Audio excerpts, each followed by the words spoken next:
First of all, thank you all for participating and showing up for my talk. Thank you, Gennat Shelgin. Thank you so much for all your great work and for doing this and for inviting me.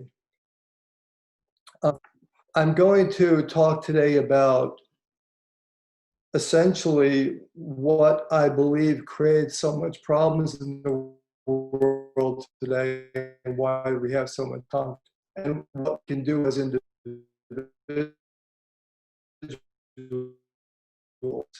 to heal with us. And I'm mostly interested in the pain everyone experiences as individuals. That's my primary concern. And that's what I'm going to be talking about today. The primary focus is for you to be happy, but I want to remind us continually that as you become happy, that state of peace, that state of happiness radiates out through the world. So your happiness is essential to what happens in the world. And so we start with ourselves in a personal way, and we go from there. I'm going to share the screen now and start with just a simple quote. Two quotes. Can everybody see that? The unity to which we all belong is the true source of healing. These are two quotes. The first by David Bohm, a physicist. I'm sure you've all heard of him. We're all linked by a fabric of unseen connections.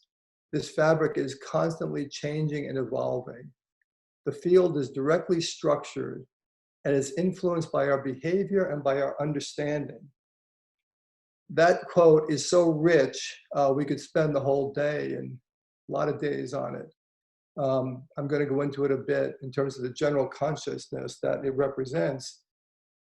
A human being, the second quote is by Albert Einstein, also the physicist that everyone has heard of. A human being is part of the whole, called by us universe, a part limited in time and space. He experiences himself, his thoughts, and his feelings as something separate from the rest, a kind of optical delusion of his consciousness. The striving to free oneself from this delusion is the one issue of true religion.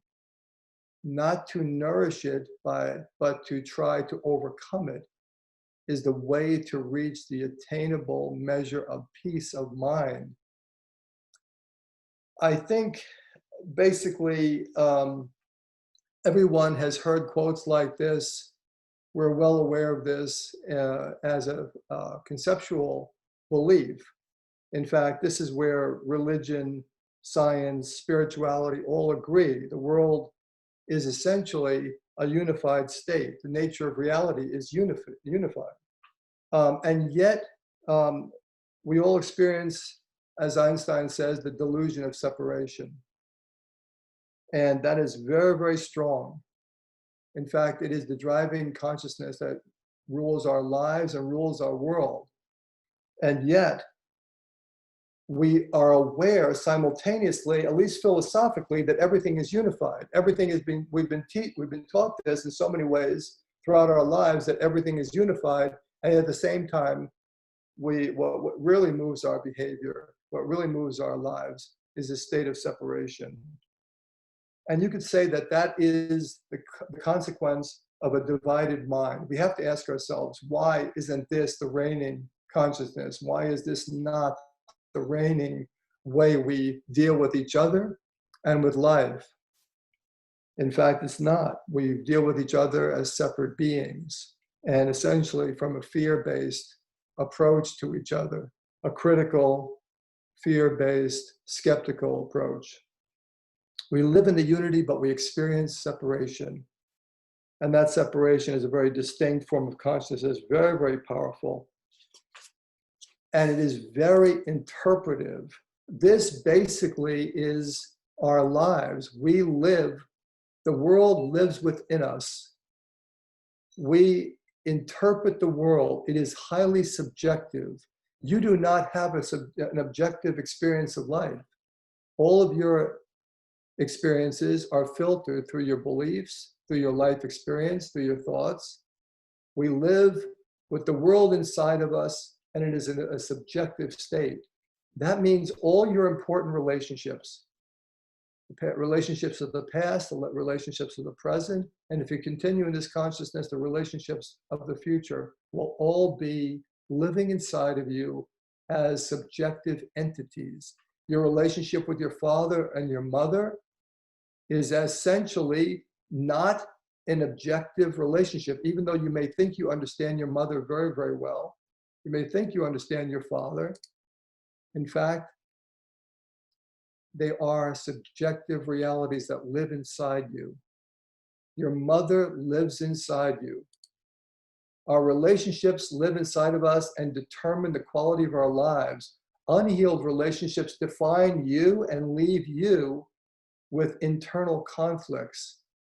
The quality of the relationship you had with your mother or your father not only determines, the impact of that relationship on you, but in effect, it actually defines you.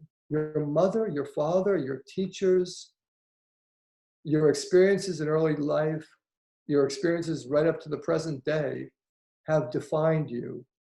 And as long as we continue those relationships in the way their present form, they will continue to define us. Very often, those unhealed relationships, unhealed conflicts, define us as powerless or victimized by another or by situations. We feel like victims of our past experience. And in effect, we are fighting that reality. We are fighting the memories and the definition of how we've been, by how we've been defined in our lives. What is sustaining this experience? It is obviously the ego and how we perceive ourselves. The ego is the organizing center of identity, how you perceive yourself, how you define yourself. And it is composed of alternating states of pleasure and dissatisfaction, acceptance and rejection, fear and safety. But its baseline is always separation and all its consequences, meaning fear, anger, dissatisfaction. The ego-based identity is fundamentally in a state of lacking, wanting, hunger. Separation is how it keeps itself alive. In order for your identity and how you define yourself, whatever good or ill, however you see yourself, in order for that identity to be sustained, you must experience separation from others. You will never be able to allow your ego to dissolve and your identity to dissolve. That is to say, how you are seen by yourself and others, unless you've experienced some kind of unity that David Bohm, Einstein, many, many others, so many mystics, so many spiritual teachers have talked about. The ego is the organizing center of identity. It exists to maintain the identity that it created.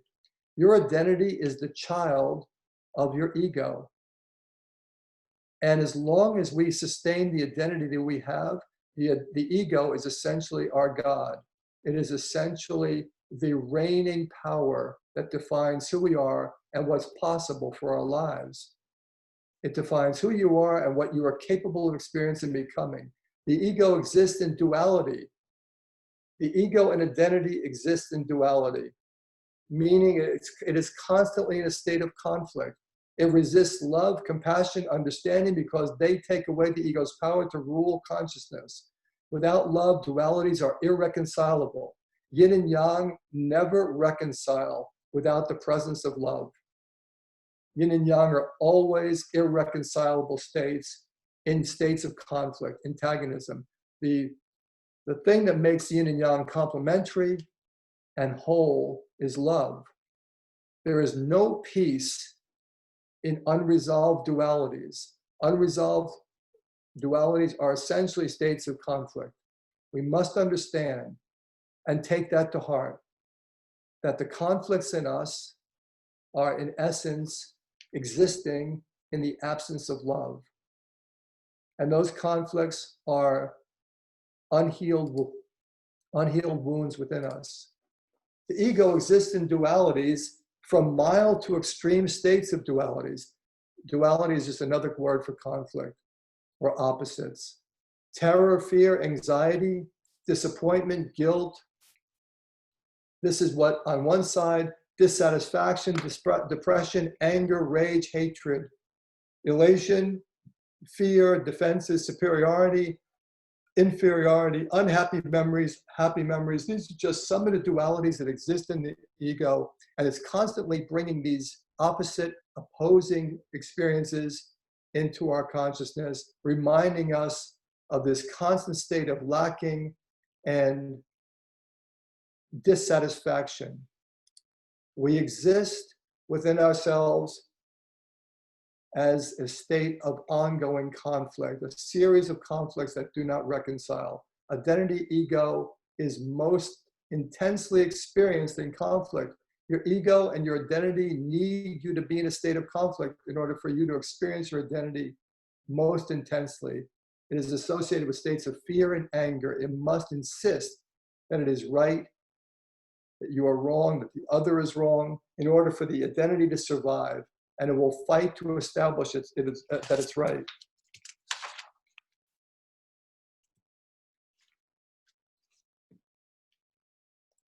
The ego, the identity, is completely opposed to unity. It would not exist in a state of unity. It cannot exist in a state of unity. This is what we are doing. This is what we're living. Fear and anger oppose our inherent nature. That is to say, our inherent nature of unity.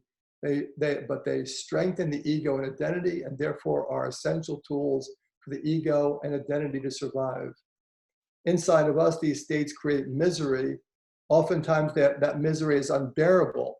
You know that what happens is when you're in a state of conflict, internal conflict, what do you experience? Terrible tension. The energetics of your body come into conflict. They're pounding each other. And we look to reconcile it, but we don't know how. And so what happens is the energy becomes unbearable, and we end up projecting it onto others, and we try to work out the conflict with another person.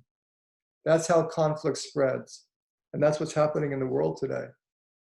Conflict is spreading because we have internal conflict, and we're projecting those conflicts onto others. And we're trying to, although unconsciously, trying to reconcile those conflicts by dominating another person or by engaging into conflicts that we hope will reconcile in our favor. We hope we can win the argument. We will create a new set of conditions that support our ego and our identity. And then therefore we'll have peace. That's the picture. So we project it onto others because it is an unbearable state of energy. We can't deal with it effectively within ourselves. We project it onto others. We create the conflict externally, and this is how the world is thrown deeper and deeper into conflict. We don't realize that this state exists within us and that we are the ones that are creating the problem. We are projecting it onto the world and trying to reconcile it by working out those conflicts with others. This is happening in marriage. It's happening in partnerships of all kinds, business, friendships, everywhere, creating conflicts to reconcile those conflicts that actually exist within us.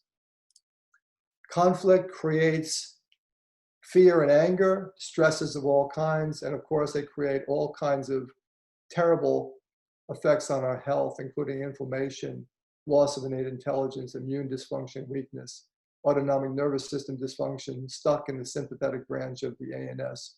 Sleep-wake cycle is altered, eating disorders, compulsive and obsessive behaviors, increasing states of fear, onset of phobias, inability to love, increasing states of frustration, anger, rage, and hatred, dissociation from self, depression, loss of hope, degenerative illnesses of all kinds, including cancer, heart disease, metabolic syndrome, diabetes, high blood pressure.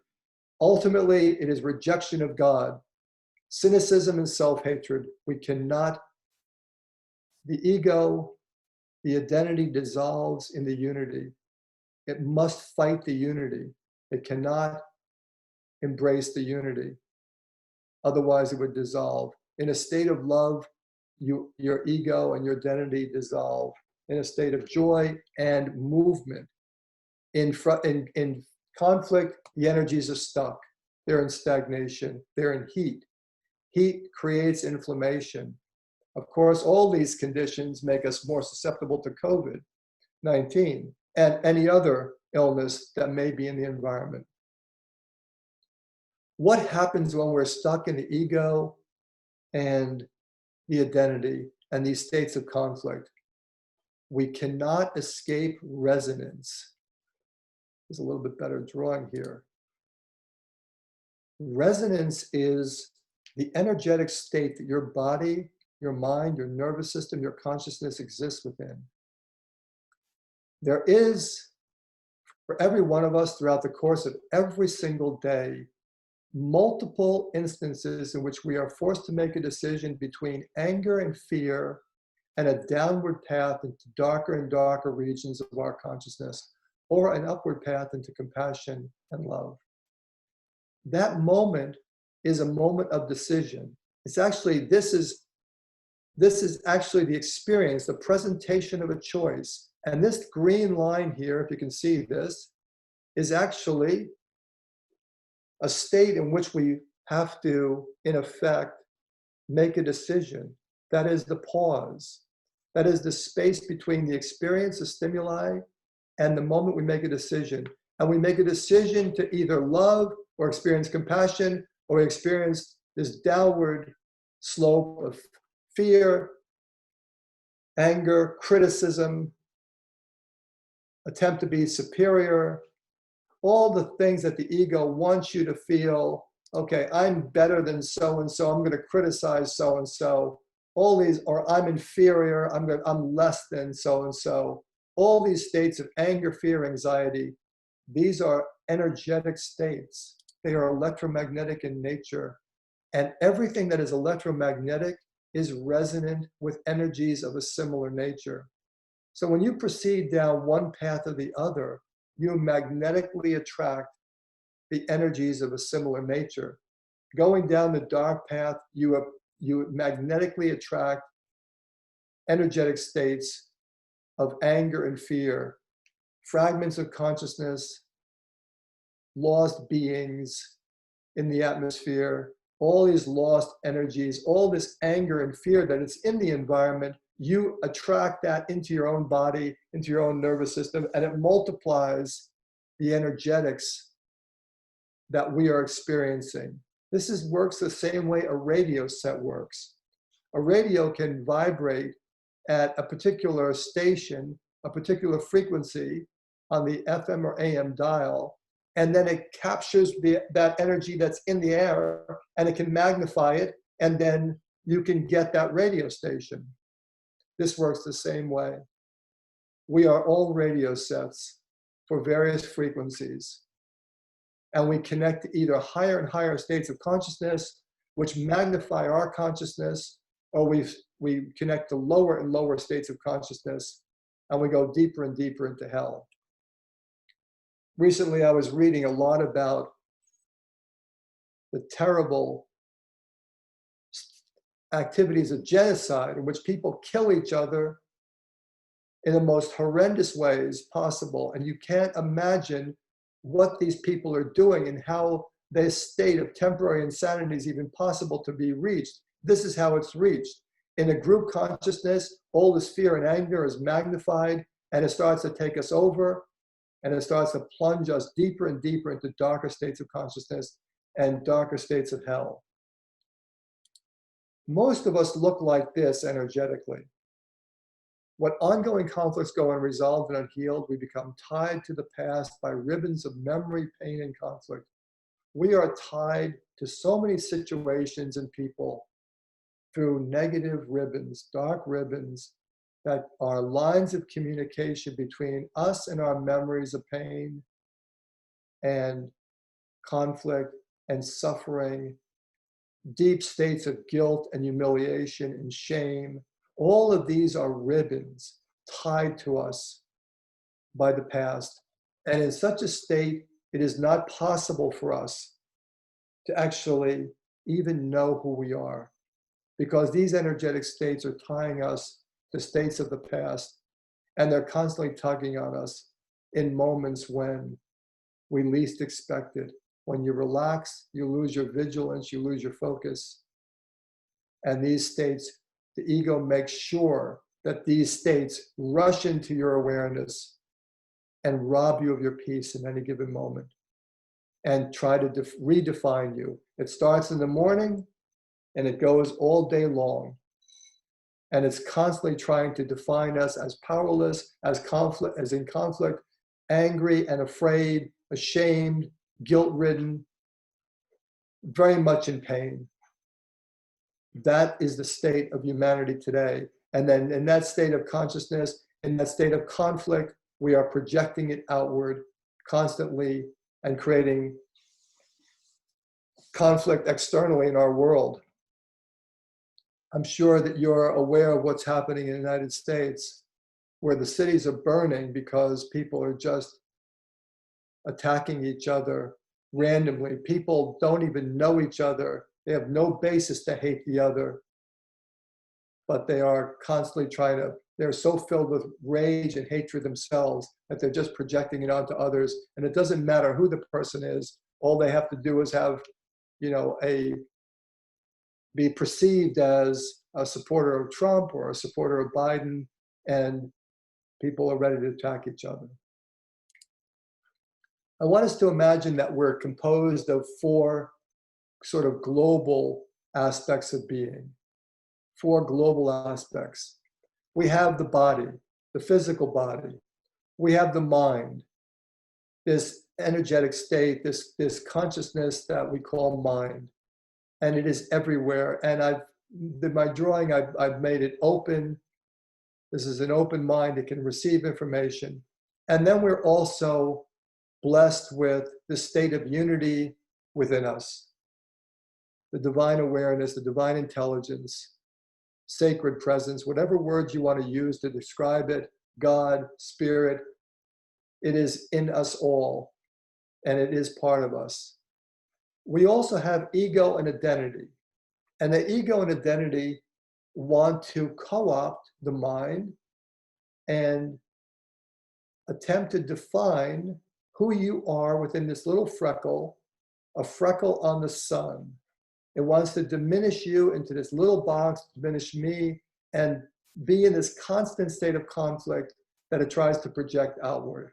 And this is what the ego is trying to do. It wants you to focus. These waves are the perceived reality, your perceived reality. It wants you to focus externally on life. It wants you to focus on what's going on outside of you as the important parameters for what you think matters most. This perceived reality, and what it really wants you to do is to think that your perception of reality is an objective truth. Objective. You have an objective perception of reality. That is not possible. Your reality, like mine, like everyone else, is subjective. It is a question really of choice. We choose to perceive reality according to how we define ourselves and the nature of others. And in most cases, we define people according to the ego, which is in a constant state of hunger, a constant state of lacking, a constant state of wanting, and a constant state of dualities between inferiority and superiority, constantly trying to compensate for its own inadequacies by trying to assert itself as superior. But in any case, these dualities are projected outward, and we have all these ribbons connecting us with reality, or what we perceive to be reality, focusing outward on others and saying, this is the objective truth. You are good, you are bad, this is a bad situation, this is an evil situation, this is a good situation. All these false and very subjective perceptions of what is the nature of the events taking place within us, or externally, I should say, not within us. Yes, it makes us feel certain things, but the cause for the ego is always outside of us. The cause of your suffering is somebody else. Somebody else is causing your suffering. Their behavior is the reason you are in pain. The situation is the reason you're in pain. That's what the ego wants you to believe. The situation, that your job, the amount of money you have, your employer, your relationship with your partner, the situation with your children, whatever it is, this is what the external reality is what is causing your suffering. That's what the ego wants us to believe. We don't really have to make that choice. We can be free to make another choice. In the mind is awareness.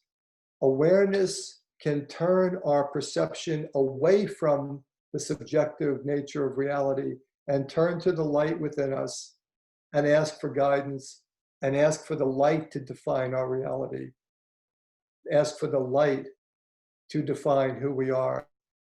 Just to have the light, the awareness, spirit, the divine nature of our inner world, God, whatever words you want to use, the Holy Spirit, the Spirit of God, whatever words that make sense to you, this light within you is willing to proceed to change our perception of ourselves and of reality, and it will give us guidance. And the miracle is that as this opens and we turn our perception back and start listening to this, the ego, this freckle on the sun gets even weaker.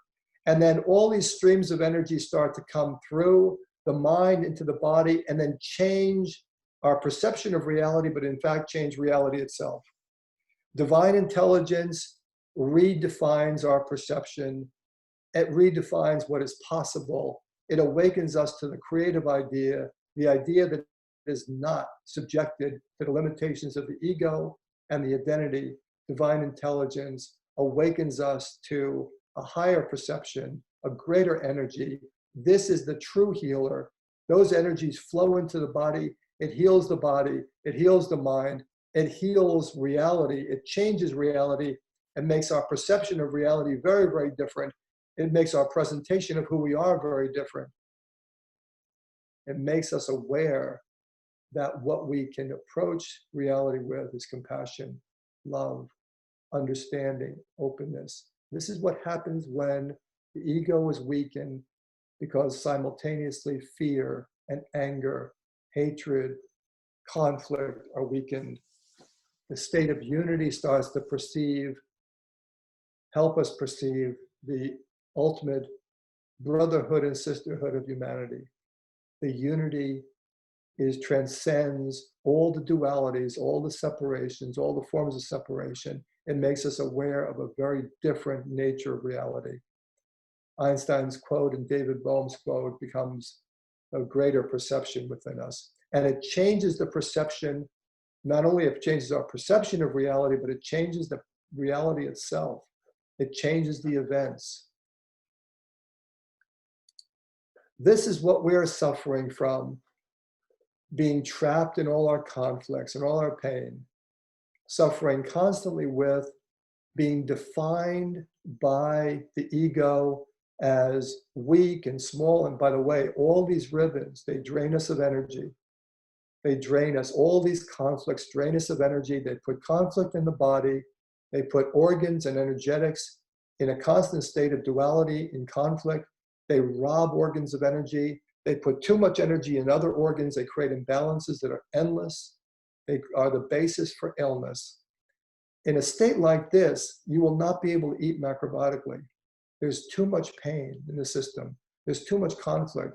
We will need so many foods to help us find some temporary states of relief. Sugar, alcohol, drugs. We're going to constantly need those because these states of conflict are constantly pulling at the body and also subjecting the body to energetic states that it cannot bear. What we want to do is be able to give the body the relief, that is the unity, to be able to let the body relax and actually be bathed by all this infinite source of energy that flows into it and creates an experience of love. When that happens when we turn our awareness away from the ego and ask for guidance from the higher. And then the guidance informs us of a very different picture of reality, a very different picture of what's possible. How do we go from this to this? That's this state is where most people are today, what we're suffering from, and we want to be able to go to this and start to release ourselves from all these ribbons, these energetic states of conflict. I'm going to show us how to do that, and what the time we have remaining, we have to understand, first of all, that this is a state in which you must act constantly to sustain this state of conflict. You must constantly be giving yourself inner dialogues to say, so-and-so did this to me 10 years ago, or 5 years ago, or yesterday, or so-and-so said this to me, or so-and-so took my this or that. We must constantly be reminding ourselves through an inner dialogue to sustain these ribbons, otherwise they would collapse. What we want to do is to learn to forgive. Forgiveness, when you experience true forgiveness, you automatically let go of the ribbons. When every one of these people are forgiven, or you start to live from a state of forgiveness, these ribbons start to collapse. And guess what happens? You emerge as who you really are. There's a way to forgive that allows us to drop the ribbons between us and another. And I'm going to give you that way just as a practical meditation that you can use, especially to forgive important people in your life.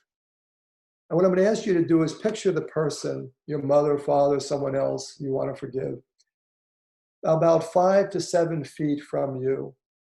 And picture that person as happy, content, and surrounded by love. They are experiencing love from within. They are lit by love from within. Imagine him or her very happy, very content, with a little contented smile on his or her face. Imagine a light coming from your heart to this person's heart. You are joined by the love you have for this person. Imagine, too, that you see this person wrapped in all these ribbons. They're all wrapped in ribbons. And all the ribbons run to your hands. And every one of those ribbons is a memory, or it's a form of communication that you are maintaining between the two of you. And all those ribbons are negative forms of communication. They are negative lines of communication. And they're ongoing. And they're wrapped, the person, as much as that person is in a contented state, you see them wrapped in ribbons, and all the ribbons run to your hands, and you know that that limits you and this person, and it binds you in a relationship of pain. And so you are aware that you are the one holding on to the ribbons.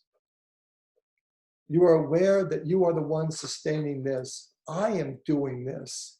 I do it every single day. I tell myself terrible stories about so-and-so.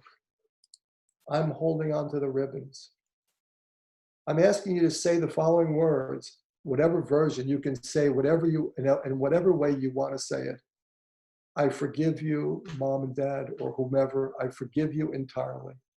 I love you. This is optional, because if you're forgiving somebody that is you do not love, you do not have to say I love you. You can, but especially if you don't feel it. But I love you. If you do say the person to somebody you want to forgive, that you do love, I love you. I love you with all my heart. I want you to be happy, healthy, and loved. I release you and myself from all the needs that bound us to the past, that continue to bind us to the past. I release you and myself from all the needs, because all of this, and I'm very dubious of need in relationship. These are all false perceptions. I need you to be like this. I need you to be like that. I need this situation to have been different from what it was. I needed my parents to do this. I needed my parents to do that. They did this. They did that. I need you to be different. In this, you say, I release you and myself from all the needs that bind us to the past. I drop all the dark ribbons that hold us in conflict. And you witness yourself dropping the ribbons, and they fall to the ground, they dissolve, and they dissolve around the person you love. You release them, you dissolve those ribbons around them, and you see the person released from all that conflict. A deep breath, a deep exhalation, a dropping of the shoulders, a tremendous release from pain, tremendous gratitude, tremendous love between the two of you. I release you in your own freedom. I give you your freedom. I take my own. You are free. I am free. Let us go in peace. Only the love joins us now. Only the love is what joins us now. Nothing else. No need for you to be different or better or change in any way. I am free. You are free. I drop all the ribbons between us. When we do this, we experience something very much in our body. We experience freedom. You realize you don't need that person in any other condition within your life except love. This reconciles all of this. This no longer exists inside of you. Now, these people within you are joyous. Your mother, your father. The relationship is positive. You are no longer defined by the anger and the fear. You're no longer defined by the other as how they saw you. You are free to be yourself. In a state of forgiveness, we are free to be ourselves. I ask us to forgive constantly. Forgive throughout the entire day. Forgive 1,000 times. Anybody cuts you off on the highway, anybody gives you a look in the grocery store, forgive them. Whatever a person does, forgive them all day long. Speak it silently to the person. Do not say it out loud. Speak silently to the person. Say, I forgive you. I forgive you. Tell the person you forgive him or her, and say it as often as you need to. And with your parent or someone you really count on or you really love deeply, you may have to forgive them 1,000 times. Just keep forgiving them, because every time you do, you release yourself from one or another of these ribbons. Every time you do, you free yourself up from some state of pain with them. I forgive you. And the more you do it, and the more you practice it, you will have this hit of energy. Now, I want to say to you that what we have to do to sustain this is you have to start in the shower every morning, or you have to start at breakfast. You have to start when you wake up. You have to start reminding yourself of this. And because it's neural patterns. There are patterns in the brain that are cued in the morning, and they're cued all day long, and they start a biochemical cascade, hormonal, heart rate, respiration. All these events, biochemical events, are triggered by these thought patterns that sustain patterns within the body that sustain health or illness, depending on the quality of those thought patterns. We must interrupt the thought patterns. We must interrupt the thought patterns that trigger illness. We must stop the thought patterns that.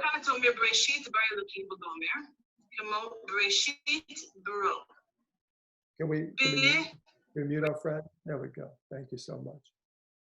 We must interrupt these thought patterns that are triggering a biochemical reaction and sustaining the physical aspects of habits, but also sustaining the thought patterns that the brain wants to continue to be in control and ruling us. This is very much a body-centered thing.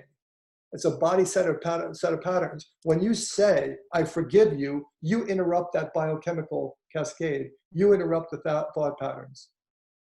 You change your mind. You change how your brain works. You let it go. You change the biochemistry. Every time you say, I forgive you, you release yourself and you release the other person. Well, let me tell you something. You're going to experience nobility. The more you forgive, the more you take the high road, the more you do this. When you do this, when you forgive, you've done this. And all the helpers you have on a spiritual level engage you. They engage you, they support you. We're going to help you with that.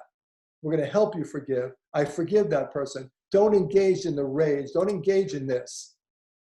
Don't engage it because it's going to have a terrible effect on your body, because the truth is, this is what's going on inside of you. It's not going on externally. It's going on internally. That's what's going on. And that's a state of conflict that is a biochemical state. And so we forgive. And we forgive and we forgive and we forgive. We keep on forgiving. We practice forgiveness and we keep on getting free. And the more free we are, the more free we are to be ourselves. Now I'm going to just take a few more minutes. Is that okay, Ginat? I can have a few more minutes? Okay, yes? Okay. I'd like you to consider that there are some very practical steps to take with us that can change us. I want you to consider the possibility that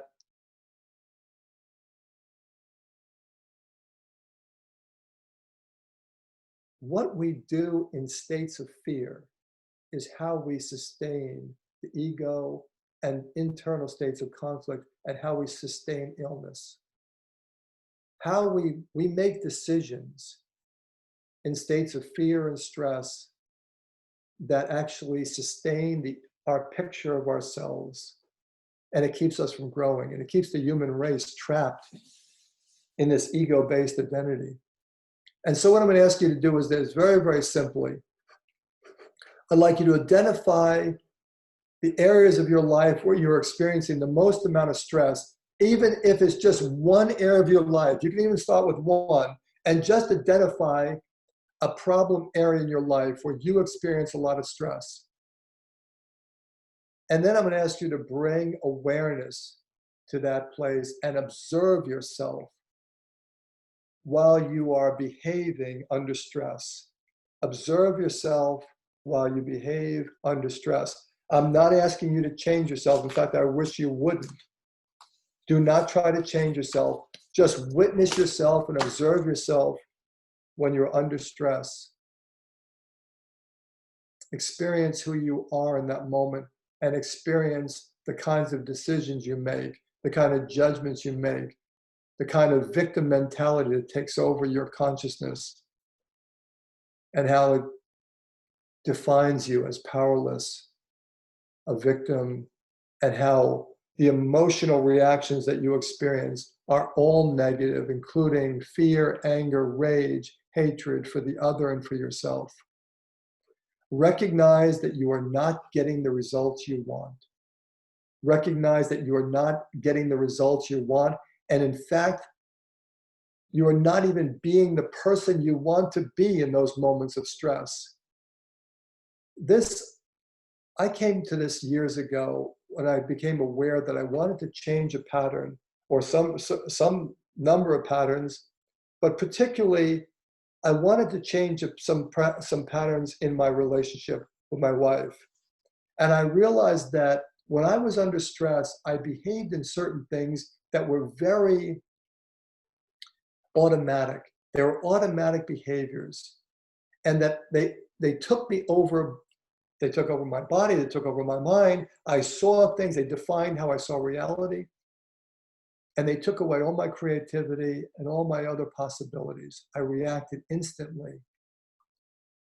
I wanted to change that. And so what I started to do was just observe myself and what I did under stress. And I realized I saw how I reacted automatically and how those automatic reactions were causing me and my wife a lot of problems.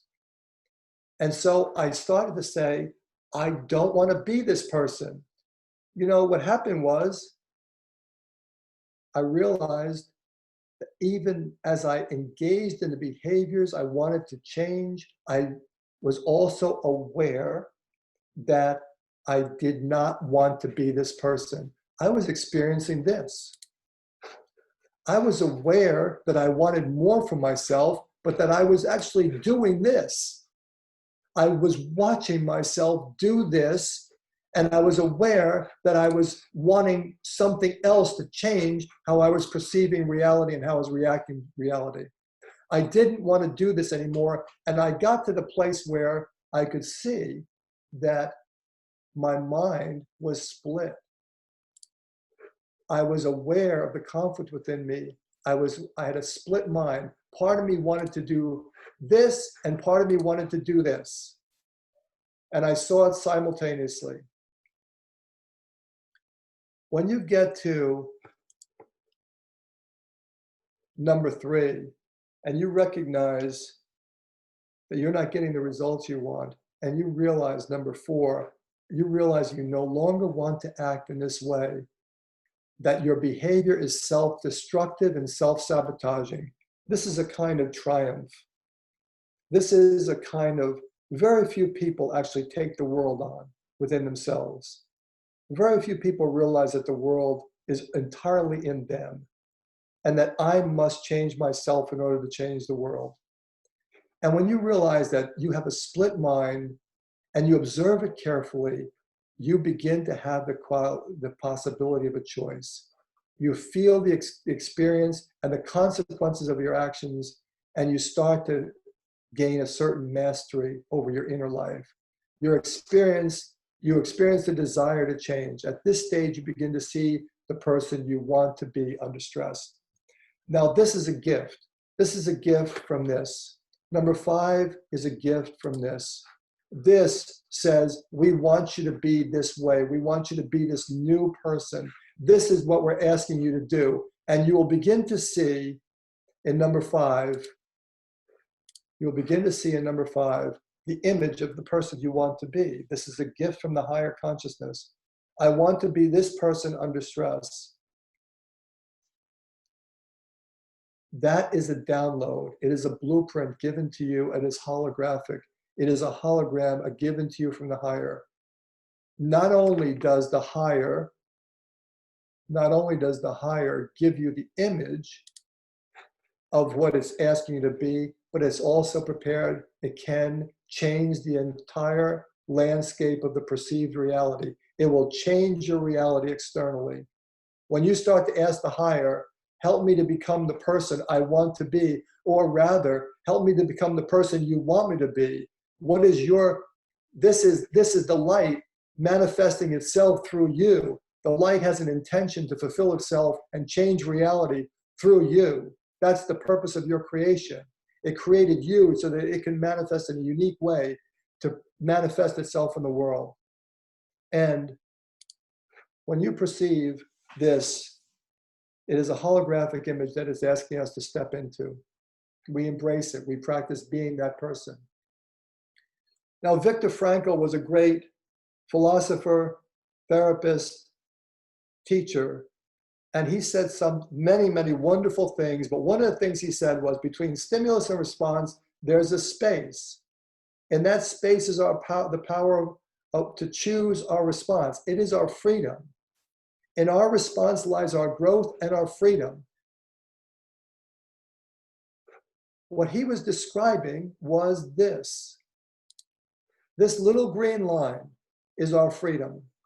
You get a stimulus, you have to make a choice. That pause, that gap that Viktor Frankl is talking about, you have to decide which path you're going to take. That's your freedom. And the more you start practicing living in that gap, the bigger that gap becomes. And you become more and more free. Before that, automatic behaviors, I realized this in my own life, automatic behaviors rob us of that gap. You just act habitually in one situation after another. Your mind is so conditioned by your training that you don't have any freedom. The lesser you takes over and defines who you are. I'm asking us to live more in the gap, to pause and to do the thing, to act from the better you. When you start to act from the better you, from the basis of that hologram that you've been gifted with, consulting the light within you, forgiving constantly, the better you starts to emerge, and you will make very different choices, and it'll be a very different life. Okay, I know that I'm right out of time now. Ginath, thank you. So I'm happy to answer any questions if we have a few minutes. If not, that's basically the talk. Tom, it's a wonderful presentation. I really thank you. It's so much food for thought here. It's really well done. Let me just say, we have, what time is it? We have a few minutes if there's some burning questions anybody would like to ask, if you are willing to entertain. I have a comment. I just wanted to thank you for the beautiful talk. I was thinking of the words in the book of Viktor Frankl as you spoke, Man's Search for Meaning. I wish, I wish that you could be a mentor to the politicians of today, and that they would hire people like you to be in the background, because it is an example of what you're saying, people reacting. So thank you so much. Thank you. I remember hearing you many years ago at a Macrobiotic talk, and I remember your name well. Thank you. Thank you so much. I greatly appreciate it. Anything else? Let us practice forgiveness and compassion, and also to practice being the better ourselves. Yes, Ida, did you have a question? Can I just say thank you? I wish I'd heard this 20 or 30 years ago, but I want to say thank you very, very much indeed. Thank you so much, Carolyn. Very appreciated.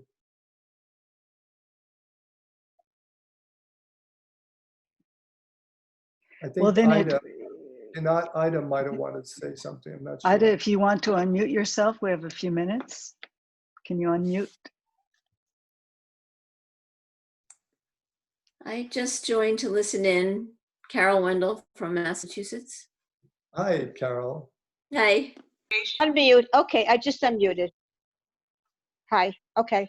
I have a question. Yes. Have you noticed in your practice that certain conditions, like diabetes and heart disease, and when they're not working with the tools of macrobiotics, will make a person not able to make these kinds of decisions in terms of stress, and all the back problems and back relationships cause them greater stress and inability to function? It's absolutely true. It's absolutely true. I think most illnesses are actually driven by anger and fear, and the patterns that are creating states of conflict in our lives. We're constantly in states of conflict. Those are unbearable states of energy that are within us, that we need food to gain some anesthetic, to gain some rest. And the foods that we use to gain rest from those states are highly toxic. So the states themselves, the consciousness that we're operating from, are really the fundamentals, the fundamental state of illness. And then they trigger all kinds of downstream behaviors that lead to disease. If you're not willing to deal with your consciousness as you change, you're not really practicing macrobiotics. You got to change your food, but you got to change your mind. Nothing heals unless you change your mind. It's not possible. Right. Even a little change of mind results in a massive change in consciousness and behavior. Small changes give us inspiration, because in fact, small changes are an opening to the light, and a little bit of the light comes through, and wow, we have just been infused with something awesome, and it changes everything. Thank you, Ida. Mm-hmm. Yep. Thank you. Anything else? Well, thank you so much for inviting me, God. Thank you and so much. Thank you. How do we get rid of monkey mind to be able to take all this in? Yes. Well, I'm going to answer that quickly, if I may. Here's the thing. No one can stop themselves from thinking. The question we have is, what do we think about? If you think about, focus on something of the light, it will bring forth all the light that is in you, or some degree of the light that's in you that will be enough to change you. You don't have to worry about monkey mind. Because to wrestle with monkey mind is to create more and more states of dissatisfaction. The ego wants you to do that. Focus instead on some passage. The 46th Psalm, there's, be still and know that I am God. Be still and know that I am God. Or what is God? What is God? Just think about that. Focus on what is God, that question. Focus on the 91st Psalm. Focus on some sacred literature that, or poetry that you know came from the higher. Just focus on things that you know are beautiful and divinely inspired, and keep your mind on that for as long as you can, and everything will start to change. Everything will quiet. Your body, because the beauty lives in you. And when the beauty is in a thought and it's resonant with things in you, you will become resonant with it. You will join the inner, at a certain superficial level, superficial mind with a beautiful thought, and the deeper, the place where the unity really exists, and they will start to resonate and speak to each other, and that will quiet your mind, and that will take care of the monkey mind. Don't try to wrestle with your monkey mind. It's not going to work. Even though everybody tells you to do that, quiet your mind, do this, that, not going to work. Thank you. Well, thank you. Thank you so much, Tom. It's just a pleasure to have your wisdom. Thank you so It's much for really, being here, and letting me be with you. we have Hope we great get a chance. admiration for you, Tom, and great appreciation. Thank you so much.